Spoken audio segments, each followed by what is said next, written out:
imagine you are given a question, some set of questions like this, asking you to calculate the oxidation state or oxidation number of this particular compound. Let's say here, I'm asked to calculate Cl in this particular compound. How do you go about it? Okay. Now, the concept of oxidation number or oxidation state is very, very easy, but you have to understand the principles that guides them. Okay. Now, the first thing is that if there are rules. There are rules. Okay. The first rule is that oxidation number of a compound. So far, it is a compound. What do I mean by a compound? CaCO3 is a compound. CaO is a compound. KClO3 is a compound. KMnO4 is a compound. The oxidation state of this compound is equal to 0. 0. That's the first thing you have to understand. The oxidation state of a compound, not an element inside this compound. It is just this compound. Everything is 0. I can prove it to you anyways. Why the oxidation number of this particular compound are 0. For instance, you realize that the state of Ca here is +2. Why oxygen here is what? -2. So +2 - 2, 0. Okay, so far it is a compound, it is 0. Now, the second rule is that the oxidation state of a radical, what do I mean by radical? SO42- has a radical on it, which is this. NO3-, there's a radical on it. Cl-, there's a radical on it. So the oxidation state of a radical is equal to the charge on that radical. Okay, so for instance, the oxidation state of the SO42- is what? Is -2. The oxidation state of NO3- here is -1. The oxidation state of Cl-1 here is -1. Okay, that's the second thing you have to understand. Now, another very important rule, this one is very, very important. The oxidation state of fluorine is always -1, regardless of where you find it. The oxidation state of fluorine is what? Always, I repeat, -1. Because it's the most electronegative element, right? So it's always standard. There's always that stand that I'm the most electronegative element. In fact, I'm the most reactive element. That is when you talk about electropositive elements and electronegative, fluorine still stands. Okay, so in that case, it always maintain that stand. Okay, I'm strong. So regardless of anywhere you find me, I must maintain that my oxidation state, which is -1.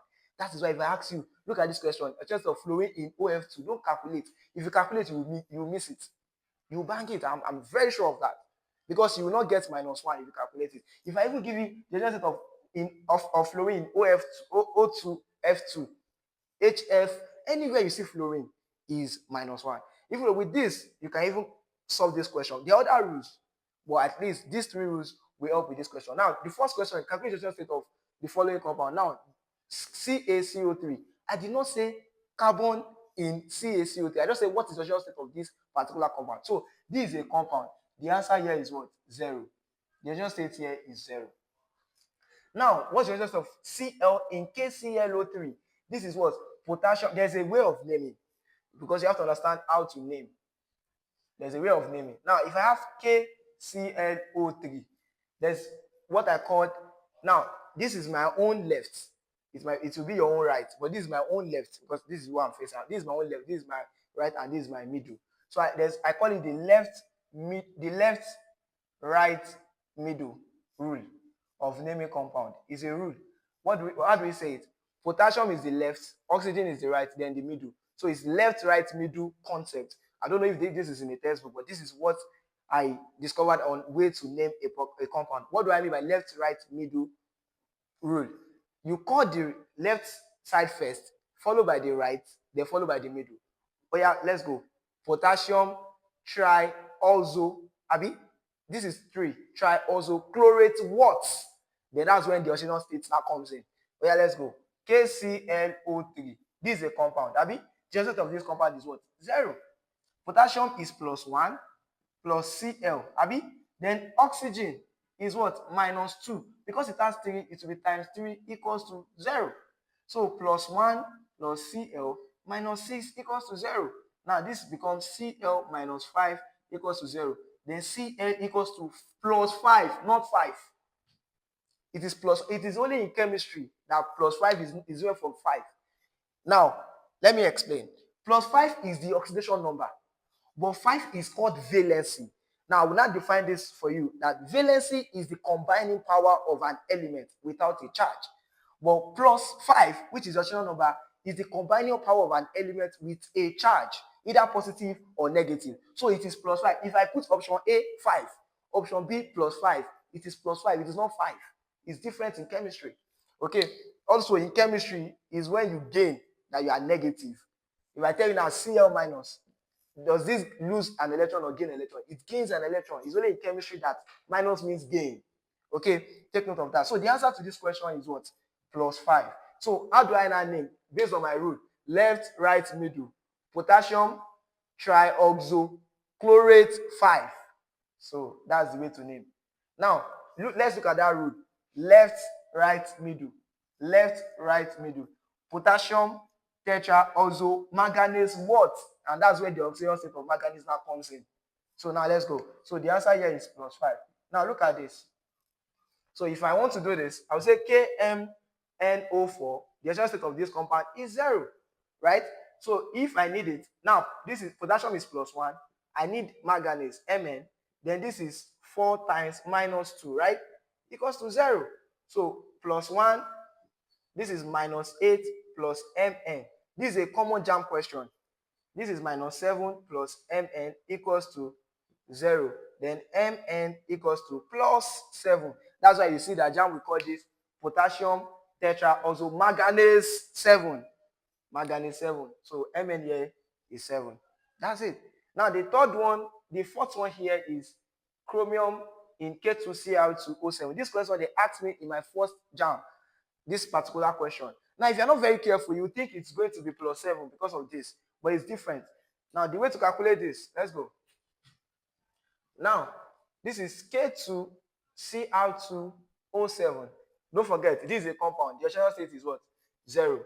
Now, this is 2 times plus 1, right? Plus 2Cr plus 7 times minus 2, right? Equals to 0. So, plus 2 plus 2Cr minus 12, minus 14 equals to 0. So plus 2 minus 14 plus 2Cr equals to 0. So the addition of this is what? Minus 12 plus 2Cr equals to 0. So 2Cr equals to plus what? 12. So divide both sides by 2. 12 divided by 2. So Cr equals what? Plus 6. So that's why you see where we want to call this. We call it what? Put left, right, middle. Yeah, let's go. Potassium, heptaoxo dichromate, what? Chromate 6. That's the way to name compound. Very easy. Now, question 5. This is where people bang. They miss it. OF2. What's the answer of fluorine? Don't calculate. I tell you this for a fact. UI asked it in one post TME. They gave about 3 compounds. O2, F2, OF2, and ACHF. Calculate your oxidation state of fluorine in O2F2, OF2, and OHF. Please note, oxidation state of fluorine in this is what? Minus 1, minus 1, minus 1. That's the answer. That's the answer. It's always retain that identity. So don't calculate. Oxidation state of F in OF2 is what? Minus 1. If you calculate, let's say we want to calculate, what do you think we'll get? You know, if you want to calculate, you see minus 2 plus 2F equals to 0. So if you take this, you have 2F equals to what? Plus 2. Then F equals to what? Plus 1. That's what you will see. Then we put plus 1. You can't miss it, pick it. You have bang it. Oh, this is wrong. Never going to be this. Never going to be this. You don't calculate. It's because it's fluorine. It's because it is fluorine, the most electronegative element. So with these 3 rules that I just gave you here, you should be able to calculate the oxidation state of this particular compound. So see you in my next class. Thank you.